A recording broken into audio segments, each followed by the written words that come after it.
Hey guys, today I'm going to be demoing the Harley Tallboy seat. I'm looking for some added comfort on the long distance rides, and hopefully it's going to put me back in the seat a little bit. Stay tuned.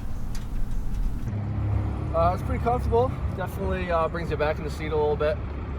Controls a little more forward, so hoping the ride goes smooth. Nice. I like the logo on the front there. The logo's kind Yeah, of it's cool. nice. That's good stuff. Looks like it's a stamped metal there.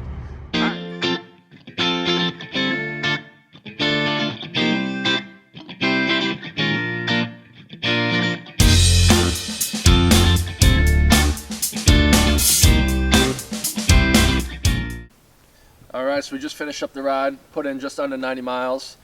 I was pretty happy with the seat. It's comfortable. I like the style and design on the seat, as well as the stamped Harley logo up by the tank.